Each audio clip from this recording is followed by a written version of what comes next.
Assalamualaikum warahmatullahi wabarakatuh. Apa kabarnya kalian semua? Ibu harap kalian tetap menjalankan protokol kesehatan ya nak ya. Jangan lupa menggunakan masker, terus harus rajin mencuci tangan dan juga menjaga jarak. Kalau perlu kamu jangan keluar rumah dulu nak. Even kamu udah ingin banget keluar, kalau tidak ada keperluan yang mendesak nggak usah keluar nak. Stay at home untuk tetap menjaga tubuh kita tetap sehat ya nak ya. Oke, untuk kelas 12 hari ini, hari Rabu 17 Februari 2021, home learning kalian kan bahasa Inggrisnya ini tentang narrative text. Oke, sebelum Ibu jelaskan tentang narrative text, Ibu akan menjelaskan poin-poinnya nak. Pertama tentang pengertian narrative text, kedua tentang jenis narrative text, ketiga macam-macam narrative text, keempat struktur narrative text, dan yang kelima adalah contohnya nah. Dan yang keenam itu nanti adalah tugasnya kalian untuk membuat narrative text tadi ya. Oke, untuk mempersingkat waktu, Ibu akan menjelaskannya di laptop. Silahkan lihat ke arah laptop kak. Udah kelas belum? Oke, narrative text di dalam penjelasan Ibu di sini adalah teks yang menjelaskan suatu cerita dan bermaksud untuk menghibur pembaca. Maksudnya apa? Dengan adanya naratif teks tadi, si pembaca yang sudah membaca tadi merasa terhibur, merasa senang, merasa menyukai dari cerita itu. Sebab itu tujuan dari naratif teks ini adalah untuk menghibur pembaca. Kurang lebihnya seperti itu ya nak ya. Nah, berikutnya naratif teks ini dibagi menjadi dua, yaitu imajiner dan faktual, atau fiksi dan non-fiksi. Maksudnya apa?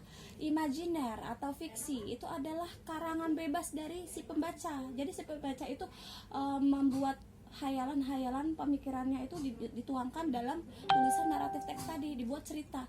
Itu berarti kan berdasarkan dari si penulis ya nak ya, imajiner tadi. Nah, berikutnya adalah faktual atau non-fiksi. Itu kenyataan, memang terjadi, memang apa adanya. Jadi itu terjadi atau cerita itu memang benar adanya terjadi dan itu diceritakan kembali oleh si penulis. Jadi di sini ada dua, satu imajiner, satu yang nyata, satu yang tidak nyata. Paham sampai sini nak? Oke. Berikutnya macam-macam contoh-contoh dari naratif teks. Oke, naik turun terus ya. Di sini ada fairy tale. Kalau kamu tahu dongeng Cinderella, terus kamu juga Snow White atau Beauty and the Beast. Nah, itu jenisnya dalam fairy tale. Kalau di dalam Indonesia itu dongeng, cerita 1001 malam. Nah, seperti itu. Yang kita kenal seperti itu ya. Itu fairy tale. Berikutnya misteri. Misteri, sesuatu yang belum terungkap, masih tanda tanya, misteri. Ah, ceritanya seperti itu. Biasanya ini kayak detektif, kayak penyelidikan seperti itu. Science fiction atau fiksi dari ilmu pengetahuan. Ini seperti kayak Harry Potter. Ya, Harry Potter itu kan dia pakai sulap-sulap seperti apa ya, pengertian seperti itulah. Padahal ya sebenarnya kan imajinasi ya sebenarnya, tapi ya itulah karangan si penulis tadi ya. Romance, cerita cinta. Ya, seperti love story, seperti apalah seperti itu. Horor, biasanya ada ghost, ada something yang kasat mata yang menyeramkan, nah seperti itu. Tapi horor di sini juga nggak hanya ghost ya, tapi juga misalnya kayak pembunuh berantai, seperti itu kan, itu menyeramkan, horor. Itu bisa termasuk situ juga. Fabel, fable atau fabel. Fabel itu adalah cerita dongeng yang lakonnya atau pemerannya itu adalah hewan, kayak si kancil, terus apalagi si kancil, terus juga kura-kura dan kelinci ya, rabbit and turtle. Oke, seperti itu ya Naya. Myths and legend, mitos dan legend, legenda. Myths and legend, legenda, cerita rakyat. Jadi di sini juga cerita rakyat termasuk dalam naratif teks juga ya. History, sejarah yang sudah pernah terjadi diceritakan kembali di ilmuwan saintis biasanya. Slice of life itu sama juga personal experience ya, penggalan cerita. Biasanya cerita pendek atau kenangan-kenangan apa si penulis itu. Ya, oke. Dari sini ada yang mau ditanyakan nak? jenis-jenisnya? Oke, kalau nanti ada yang mau ditanyakan silahkan nanti wapri ke ibu ya nak ya. Ibu terusin lagi materinya. Ciri-ciri naratif teks. Nah, ciri-ciri naratif teks itu pertama, satu, menggunakan past tenses. Kalau ada yang tahu dari kalian, past tenses itu adalah rumusnya subjek verb 2 atau subjek ditambah kata kerja kedua atau bentuk lampau. Kenapa bentuk lampau? Karena yang diceritakan dalam naratif teks itu pasti semuanya itu telah terjadi atau diceritakan dari masa lalu, seperti itu. Nggak mungkin masa yang akan datang, itu bukan naratif teks ya. Itu yang pertama. Kedua, menggunakan noun sebagai kata ganti. Apa sih noun itu? Noun itu adalah kata ganti orang. Misalnya he, she, it, ayu, dewi, dia, kamu, aku, dan kamu, seperti itu ya. Nanti ibu akan jelaskan. Kalau kalian bingung di sini, ibu akan jelaskan lagi nanti secara detailnya ya. Ibu gas besarnya aja dulu.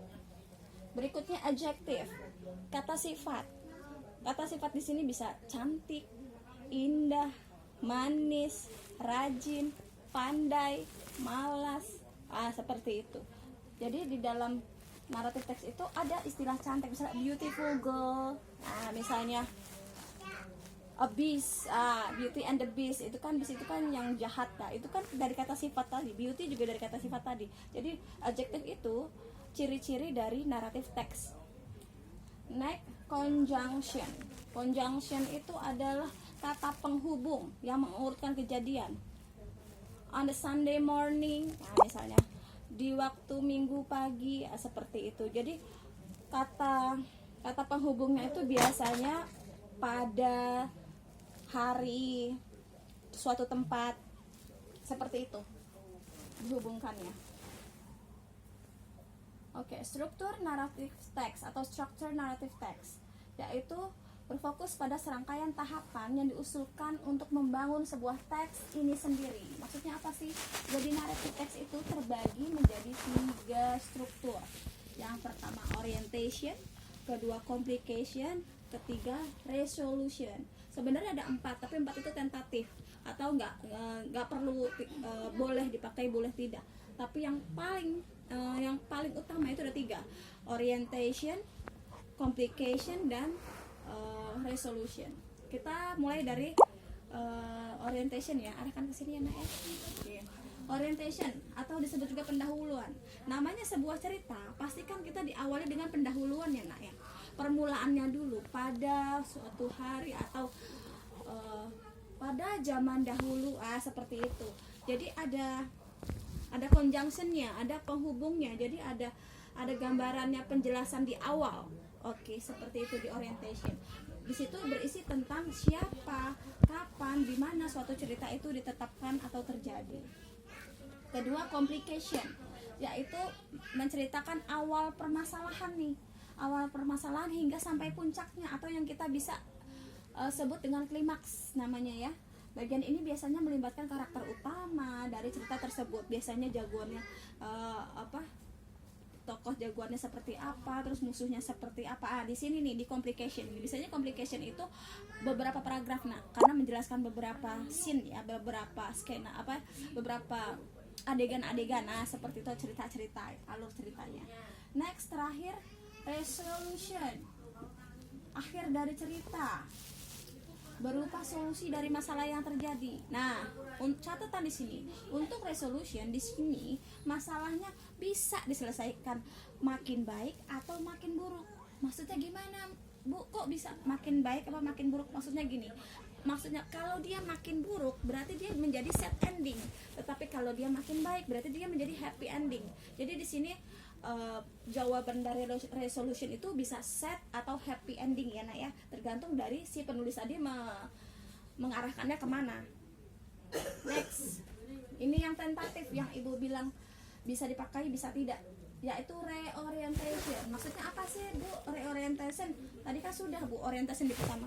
Reorientation ini berisi tentang nasihat-nasihat atau pelajaran moral, saran dari si penulis, biasanya amanat. Nah, jadi cerita dari naratif tersebut memesan berpesan kepada kita agar bla bla bla bla bla. Itu jadi si penulis memberikan nasihat kepada si pembaca agar kita bla bla bla bla seperti itu. Oke. Berikut adalah contoh naratif teks ya nak, silahkan. Cinderella ya. Ibu cari yang mudah saja ya. Once upon a time, nah conjunctionnya sudah ketemu nih. Once upon a time there lived a girl named Cinderella. She lived with her stepmother and 2 stepsister. Bla bla bla. Jadi kan gak usah ibu jelasin panjang kali lebar kali tinggi. Kalian tahu Cinderella seperti apa kan? Dia dijahati oleh saudara tirinya, oleh ibu tirinya. Dia disuruh bekerja keras untuk membersihkan segala macam rumah di situ agar bersih kan, melakukan apapun seperti seorang pembantu ya, padahal itu kan rumah milik dia sendiri gitu kan, ibaratnya dizolimi seperti itu. Tapi finally pada akhirnya dia bertemu dengan pangeran ya, memang mencintai dia apa adanya. Nah resolution di sini adalah happy ending ya nak ya, karena apa? Solusinya menjadi lebih baik ya, karena si pangeran akhirnya menemukan si Cinderella dan mereka hidup bahagia selamanya seperti itu. Nah ini Cinderella ini adalah jenis naratif teks yang ibu ambil dari fairy tale ya, kalau dalam bahasa Inggrisnya. Dia termasuk jenis imajiner, not functional. Kenapa imajiner? Karena ini adalah cerita dari turun temurun dari dari pemikiran dari si penulis pada zaman dahulu ya, di negara mana Bu Rani lupa juga, di daerah di negara Eropa lah seperti itu. Oke. Ibu pikir cukup untuk materi saat ini tentang naratif teks, dan tugasnya jangan lupa yaitu kalian membuat satu cerita naratif teks. Kalian tulis di buku tulis, lalu kalian foto dan kirim ke ibu. Tidak perlu dibaca, nggak usah, jadi foto aja jenis ceritanya apa. Oke. Jadi itu aja, kirim ke ibu. Ibu tunggu 1x24 jam. Nah hari ini hari Rabu ya, tanggal 17 Februari 2021. Ibu tunggu 1x24 jam. Itu akan ibu ambil sebagai nilai. Ibu harap kalian kelas 12 berikan contoh yang baik nak. Kalian adalah murid ibu. Ibu wali kelas kalian. Ibu ingin banget tugas bahasa Inggris ini semuanya mengerjakan. Ya. Terima kasih atas waktunya. Wassalamualaikum warahmatullahi wabarakatuh.